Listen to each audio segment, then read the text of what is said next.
Voilà notre cas.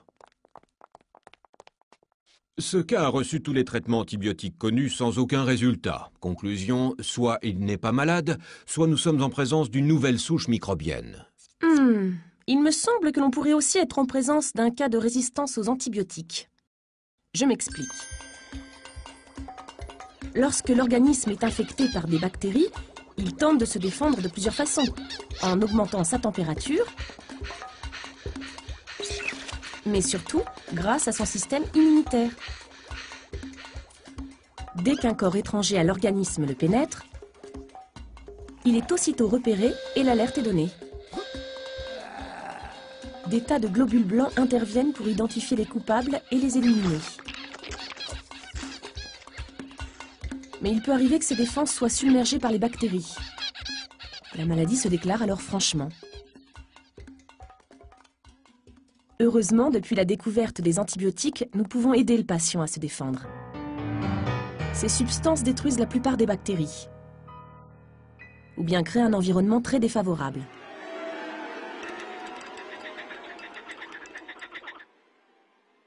L'utilisation des antibiotiques est vite devenue la panacée. Au moindre bobo, hop, une cure d'antibiotiques.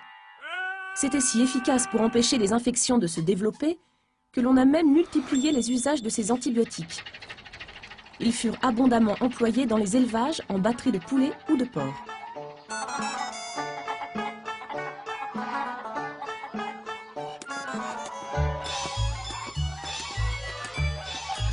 Mais au bout d'un temps, les maladies se manifestaient à nouveau.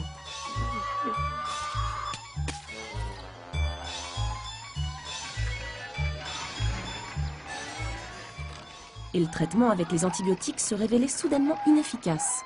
Que s'est-il passé? Eh bien, avant de se dédoubler, une bactérie duplique son matériel génétique. Celui-ci est fait d'ADN.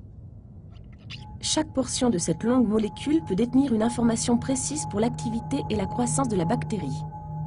Ce sont ces portions que l'on appelle des gènes. Chaque gène est constitué d'une succession de 4 éléments. Les nucléotides, dont 2 vont toujours de pair car ils sont complémentaires. Comme le recopiage de l'ADN se fait très rapidement, il arrive régulièrement des erreurs de copie. Ces erreurs, on les appelle des mutations. La plupart du temps, ces mutations sont sans conséquence, mais parfois néfastes pour la bactérie. Toujours est-il que sur le nombre, l'une ou l'autre de ces erreurs de recopiage peut aboutir à une résistance contre un antibiotique. En présence de l'antibiotique, cette bactérie résistante sera la seule à survivre. En fait, le médicament aura sélectionné la souche résistante. Et puis comme il n'y a plus de concurrence pour la nourriture, cette bactérie va pouvoir se multiplier rapidement.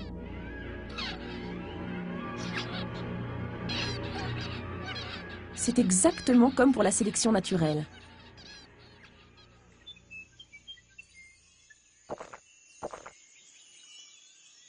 Les individus qui possèdent les caractères les plus favorables vont plus se reproduire que les autres et pourront continuer à évoluer. En fait, avec les antibiotiques, on a refait ce que la nature fait depuis 4 milliards d'années et qui a conduit à l'évolution des espèces. En fait, mademoiselle, vous nous montrez là que ce cas est atteint de darwinite aiguë. Si vous voulez. Ah, c'est exactement comme cela que je voyais les choses. Messieurs, ce cas est très intéressant. Passons à autre chose.